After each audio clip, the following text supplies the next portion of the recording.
Study IQ IAS, अब तैयारी हुई अफोर्डेबल।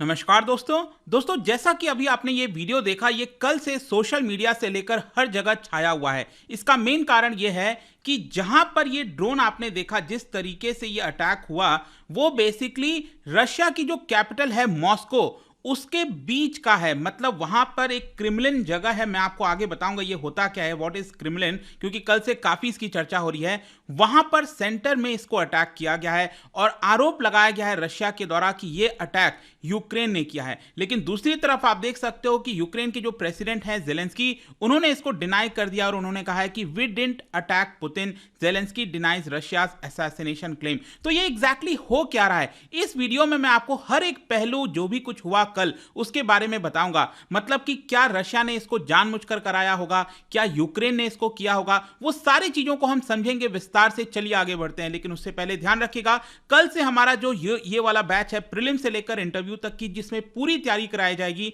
कल से ये बैच स्टार्ट होने वाला है। और इसकी खास बात यह है कि अगर आपका 2024 का प्रीलिम्स क्रैक होता है ये बैच लेने के बाद, तो फ्री ऑफ कॉस्ट में आप मेंस रेसिडेंशियल प्रोग्राम ले सकते हैं। दिल्ली के स्टडी IQ हेडक्वार्टर आपको बुलाया जाएगा और यहां पर हर एक चीज आपको फ्री ऑफ कॉस्ट में दी जाएगी। तो जल्दी से हमारे वेबसाइट ऐप पर जाइए या फिर कमेंट सेक्शन में इसका लिंक है, वहां पर जाकर यूज करना है कोड अंकित लाइव, ताकि आपको मैक्सिमम डिस्काउंट मिले। और इसके अलावा 2025 का बैच हो गया, या फिर EPFO का जो बैच है दोस्तों, क्रैश कोर्स, वो आज से ही स्टार्ट हो रहा है। जो भी आपको लेना है, just use the code Ankit live. और इसके साथ साथ अगर आप MCQs अटेम्प्ट करना चाहते हैं तो मेरे इंस्टा पेज पर जा सकते हैं, वहां पर स्टोरीज में जितने भी MCQs हैं उसको आप अटेम्प्ट कर पाएंगे। चलिए शुरुआत करते हैं और सबसे पहले देखते हैं एग्जैक्टली हुआ क्या है।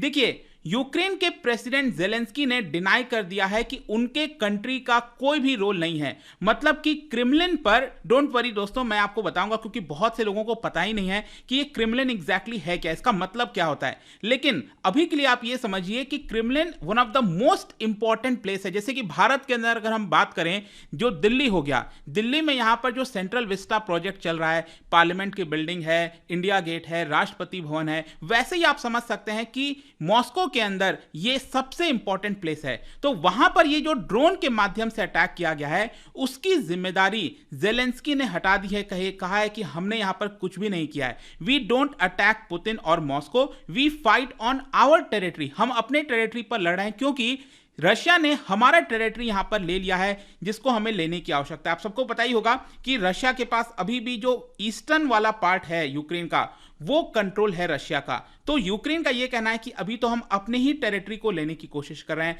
तो हम रशिया के ऊपर क्यों अटैक करेंगे। वैसे मैं बता दूं कि ये जो बयान आया है जेलेंस्की का, जेलेंस्की इस समय गए हुए हैं फिनलैंड। आपको पता होगा कि रिसेंटली फिनलैंड जो है वो नेटो का मेंबर बन गया, जिसकी वजह से रशिया ने बहुत नाराजगी जताई, क्योंकि अभी तक नेटो के मेंबर आप देखोगे तो ये सिर्फ ये वाला जो बाउंड्री है वो रशिया के साथ जुड़ा हुआ था। लेकिन अब फिनलैंड का बहुत बड़ा बॉर्डर, जो कि एक नेटो कंट्री बन गया है, वो रशिया के साथ अब आपको देखने को मिलेगा। और दूसरी तरफ रशिया के जो प्रेसिडेंट हैं, रशिया के जो प्रेसिडेंट ऑफिस से यह बयान आया कि यहां पर जो दोनों ड्रोन से अटैक करने की कोशिश की गई, उसको हमने हटा दिया है, मार दिया है। और यह बेसिकली थ्रेटन किया, चुनौती दी एक प्रकार से यूक्रेन को कि अब हम यहां पर रिटेलिएट कर सकते हैं। खैर जो भी है, सबसे पहले अब हम यहां पर क्वेश्चन समझने की कोशिश करेंगे कि क्रेमलिन का मतलब क्या है। बार बार कल से इसकी चर्चा हो रही है कि ड्रोन के माध्यम से क्रेमलिन पर अटैक किया गया है। देखो, क्रेमलिन एक प्रकार का मेजर फोर्टिफाइड सेंट्रल कॉम्प्लेक्स है,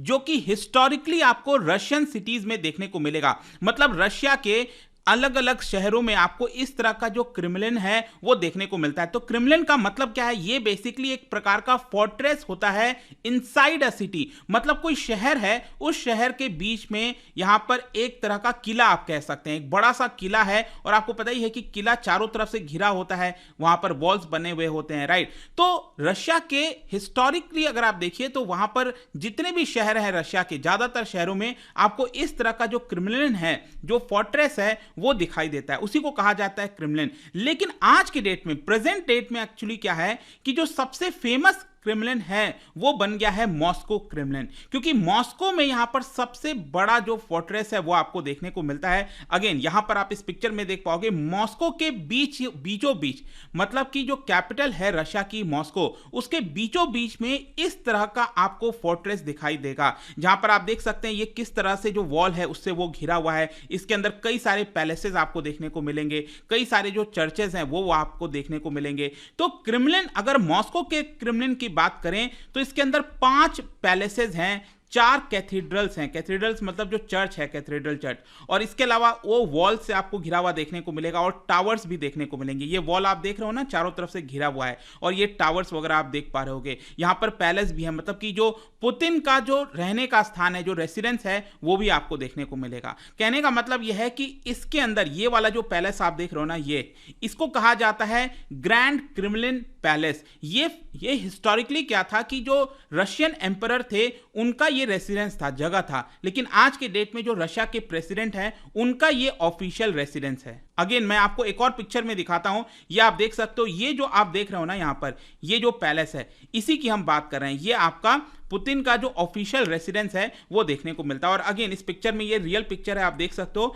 यहां पर किस तरह से जो वॉल है उससे वो पूरा घिरा हुआ है। ये पूरा किला है, एक प्रकार से काफी बड़ा एरिया में फैला हुआ है। और इसके पास में ये जो नदी देख रहे हो ना, ये नदी है बेसिकली आपका मोस्कोवा रिवर, ठीक है। तो ये भी आपको ध्यान रखना है, आपके एग्जाम पर्सपेक्टिव से ये इंपॉर्टेंट हो जाएगा अब कि उसके पास कौन सी रिवर बहती है। तो ये मोस्कोवा रिवर है, और यहां पर आपको एक बहुत ही फेमस जो चर्च है वो देखने को मिलता है, जिसका नाम है सेंट बेसिल्स कैथीड्रल। और इसके साथ साथ आपने कई बार पढ़ा होगा रेड स्क्वायर के बारे में। जैसे भारत के अंदर जब हम बात करते हैं ना राजपथ, देखो राजपथ नाम चेंज हो गया, अब तो क्या हो गया, कर्तव्य पथ हो गया है दिल्ली में, जहां पर परेड वगैरह निकलता है। उसी प्रकार से मॉस्को के अंदर भी जो परेड वगैरह आप देखते हो वो यहीं पर होता है, इसको रेड स्क्वायर कहते हैं। तो वो सारी चीजें वहीं पर हैं बेसिकली, आप कह सकते हो। And it is one of the most important part of Moscow and it is often use. मतलब क्या होता है ना कि कई बार आपने देखा होगा कि इस तरह से बोला जाता है कि क्रेमलिन की तरफ से बयान आया है, तो क्रेमलिन की तरफ से बयान आने का मतलब यही हुआ कि रशिया की तरफ से बयान आया है एक प्रकार से। तो आई होप कि आपको समझ में आ गया होगा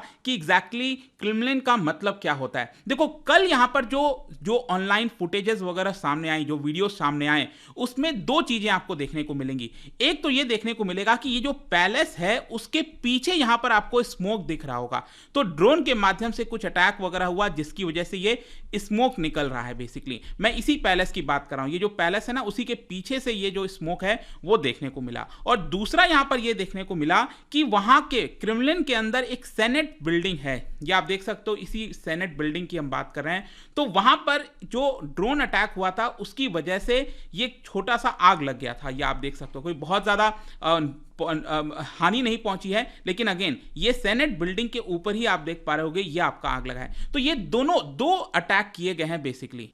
ऑल्दो यहां पर ऑफिशियल्स का यह कहना था कि दोनों ड्रोन्स को हमने यहां पर जो इलेक्ट्रॉनिक रडार एसेट्स है उसके माध्यम से डिस्ट्रॉय कर दिया, उसको डिसेबल कर दिया। रशिया का यहां पर यह कहना है कि ये जो अटैक है वो बेसिकली व्लादिमीर पुतिन की जान लेने के लिए किया गया, उनकी हत्या करने के लिए किया गया है, और ये बेसिकली अटैक हुआ है यूक्रेन की तरफ से। ऑल्दो मैं आपको यह भी बता दूं कि रशिया का जो बयान आया है उसमें यह बोला गया है कि जब यह अटैक हुआ था तो प्रेसिडेंट पुतिन उस कॉम्प्लेक्स में नहीं थे, जहां पर यह अटैक हुआ था वहां पर पुतिन उस समय नहीं थे। और क्रेमलिन ने अभी तक कोई भी एविडेंस प्रोड्यूस नहीं किया है, मतलब रशिया की तरफ से कोई एक ठोस सबूत नहीं आया है जिससे हम 100% ये कह सके कि हाँ ये जो अटैक था वो आपका यूक्रेन की तरफ से हुआ था। और दूसरी तरफ यूक्रेन जो है वो अपना इन्वॉल्वमेंट को डिनाई कर रहा है। पर यहां पर अब दोनों पहलू को थोड़ा सा समझने की कोशिश करेंगे। अगर मान लो अगर हम ये कहते हैं कि यूक्रेन ने अटैक किया, तो यूक्रेन ने अटैक क्यों किया होगा वो थोड़ा सा पर्सपेक्टिव जान लेते हैं, क्योंकि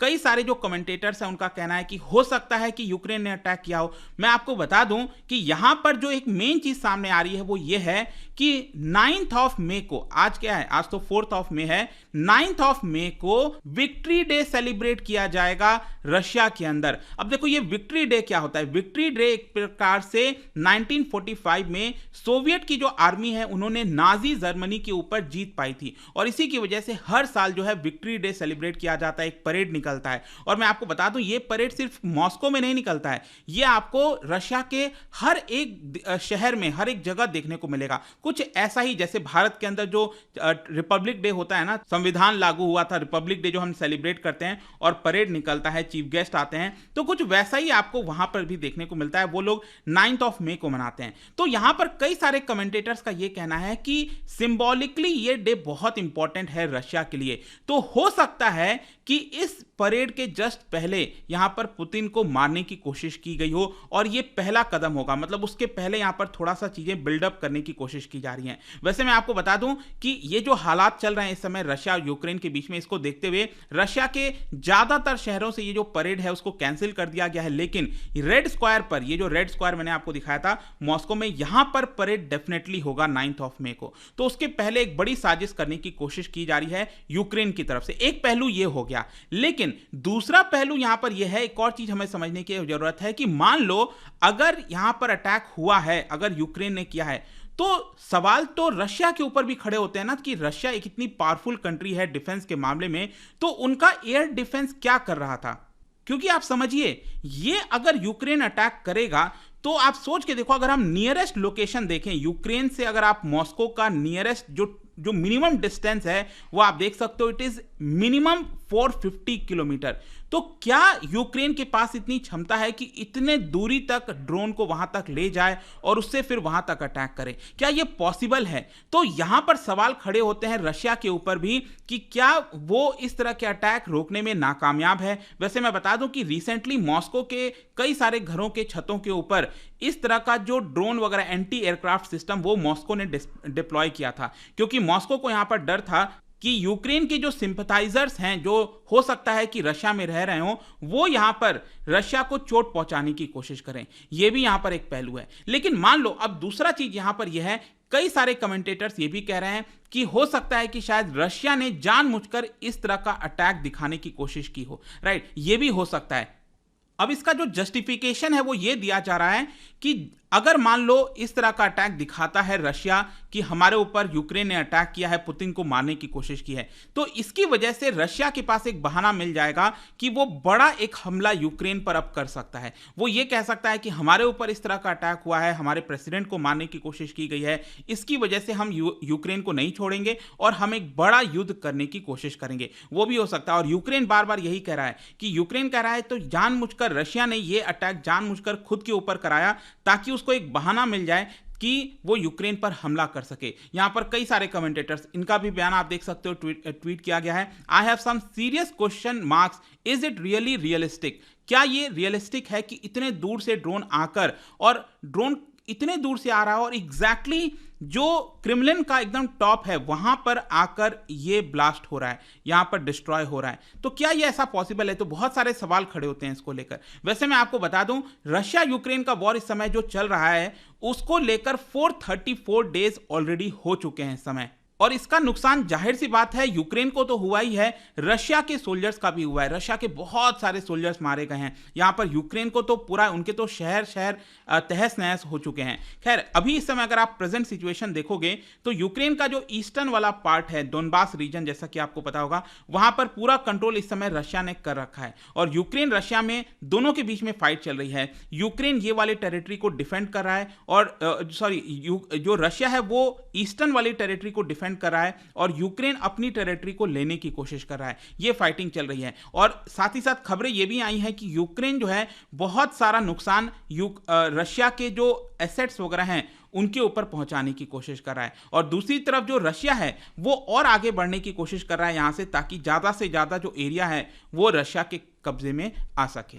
खैर, जो भी है, फाइनल कंक्लूजन क्या निकलता है? देखो, यहां पर जो भी कुछ हुआ, क्वेश्चन यहां पर अब यह है कि आगे क्या होगा, रशिया इसको लेकर कैसे रिस्पॉन्ड करेगा, क्योंकि रशिया ने तो कहा है, इसका इल्जाम यूक्रेन के ऊपर डाल दिया है। तो यहां पर रशिया के बहुत सारे ऑफिशियल्स का यह बयान आया है, उन्होंने वार्निंग दी है। पहले भी आपने सुना होगा, कई बार वार्निंग देते रहते हैं कि हमें एक ठोस हमला करना चाहिए यूक्रेन के ऊपर। लेकिन अब क्वेश्चन यह भी है कि क्या रशिया इतना बड़ा अटैक कर सकता है, क्योंकि ये वॉर को 434 डेज हो गए हैं, साल भर से ज़्यादा हो चुका है। अगर रशिया को एक बड़ा अटैक करना था तो हो सकता था अभी तक कर देता, लेकिन वो हो नहीं पाया। तो क्या रशिया के पास इतनी क्षमता बची है अब कि क्या वो यूक्रेन के ऊपर ये अटैक कर पाएगा, नहीं कर पाएगा? ये बड़ा सवाल है, अब देखना होगा। बट आई होप कि आपको इस वीडियो के माध्यम से जो हर एक पर्सपेक्टिव है वो आपको चीज़ें समझ में आ गई होंगी। और जाने से पहले एक इंटरेस्टिंग क्वेश्चन, रिसेंटली क्या है, 2 अफ्रीका पर्ल्स, ये रिसेंटली ये जो टर्म है वो न्यूज़ में चल रहा था। आपको बताना है ये जो टर्म है वो किसके साथ एसोसिएटेड है, कौन से देशों के साथ एसोसिएटेड है। इसका राइट आंसर आप सबको पता है, मेरे इंस्टाग्राम पर तो मिलेगा ही। वहां पर अगर आप नहीं हो कोई बात नहीं, टेलीग्राम से भी ले सकते हैं इसका सही उत्तर। मैं कई सारे जो एमसीक्यूज हैं वो यहाँ पर स्टोरीज में डालता रहता हूँ। बाकी अगर आपको पीडीएफ चाहिए तो टेलीग्राम पर आइए, अलग अलग सोशल मीडिया पर आप जुड़ पाओगे। और जैसा मैंने बताया था, यूपीएससी की अगर आप तैयारी कर रहे हो, just use the code Ankit live to get maximum discount. And I hope कि वीडियो आपको पसंद आया होगा। मिलता हूं आपसे next time, till then thank you very much, see you soon. Study IQ IAS, अब तैयारी हुई अफोर्डेबल।